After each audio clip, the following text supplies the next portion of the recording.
देखिए एक बात सुनिए, अगर इतनी करोड़ों की जनता, बड़े बड़े एक्टिविस्ट, बड़े बड़े इंटेलेक्चुअल्स, यहाँ तक कि गरीब तबके हो, चाहे वो किसी भी तरीके के कास्ट के हो, रिलीजन के हो, वो सभी इसके खिलाफ निकल के आ रहे हैं।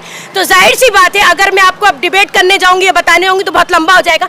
ये जो वक्फ का एक कानून है, इसको 2 मिनट में इस तरह समझ लेते हैं कि हर बार जब मोदी गवर्नमेंट को करप्शन करना होता है, वो किसी ना किसी चीज पे अटैक करते हैं। तो इस बार अब बारी जो है वो मुसलमानों के रिलीजियस वक्फ बोर्ड के ऊपर है। ये कंप्लीटली कानून के खिलाफ, ये कंप्लीटली इंसानियत के खिलाफ, ये मुसलमानों के हक पर एक बहुत बड़ा डाका है। इस तरीके के कानून को आज अगर नहीं रोका गया तो आने वाले दिनों में जो दूसरी माइनॉरिटी कम्युनिटीज हैं वो भी अंडर अटैक होंगे।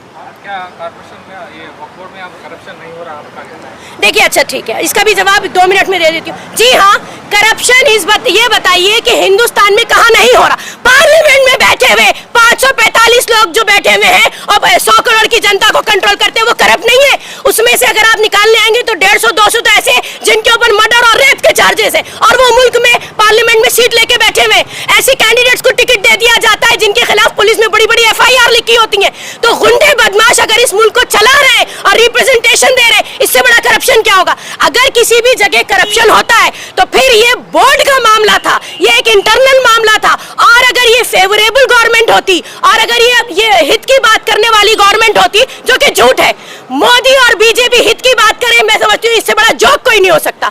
तो फिर वो ये कोशिश करते हैं कि वक्फ बोर्ड की सफाई कैसे होनी चाहिए, वक्फ बोर्ड को हड़पने की कोशिश नहीं करते। इसमें कई सारे वक्फ बोर्ड के जो मेन बड़े लीडर हैं, उन लोगों ने वक्फ की जमीन हड़प। जी हाँ, मैं मानती हूँ, इससे बिल्कुल इनकार नहीं है, लेकिन याद रखिएगा अब जब वक्फ का मुद्दा उठा है तो पहले तो ये कि अगर मान लीजिए मेरे घर में कोई प्रॉब्लम है और मैं किसी को कहूँ कि हाँ उसमें मदद करनी चाहिए या इसकी सफाई होनी चाहिए, इसका हल निकलना चाहिए, तो इसका मतलब नहीं कि कोई आके मेरा घर ही हड़प के ले जाएगा। तो ठीक है, अगर हमारे लोगों ने करप्शन किया है उसकी भी पकड़ होगी। और अब तो मुसलमान वक्फ के ऊपर उठ खड़ा हुआ है, तो अब यकीनन, लेकिन इसका ये मतलब नहीं है कि हम किसी और को इसको हड़प लेने देंगे। छोटा मोटा करप्शन हर जगह होता है, ये एक इंसानी नेचर भी होता है और यकीनन इसको हम कंडम करते हैं, इसको भी सही इसका करेक्शन होना चाहिए। पहले करप्शन के खिलाफ आप आवाज क्यों नहीं उठाए?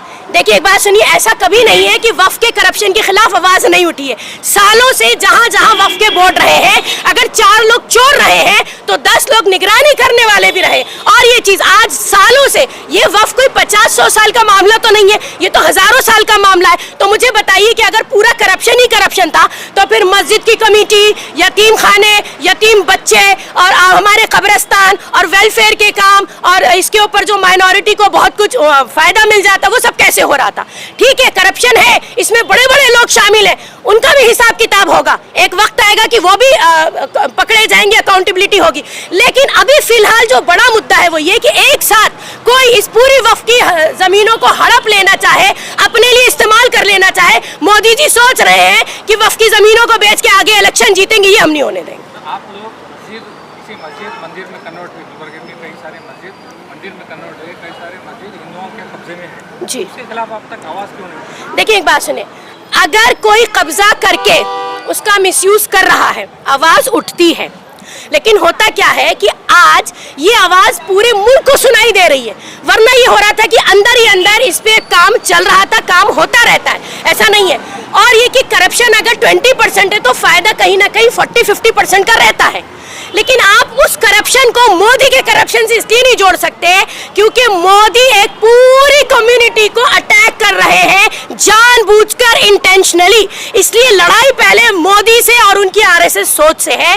बाकी अंदर के जो मामला थे, डेफिनेटली आज बहुत लोग अवेयर भी हो गए इससे, जरूर उसका करेक्शन होगा। कम्युनिटी एक कब होगी?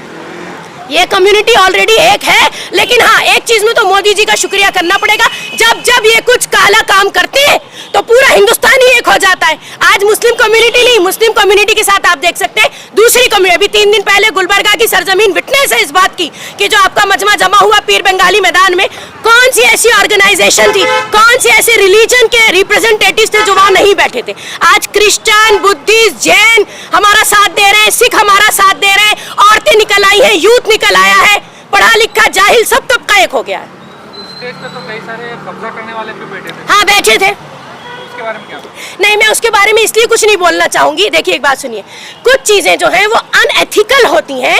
मैं जानती हूँ कि चोर कौन है या चोरी हुई है, लेकिन अभी मुद्दा क्या है?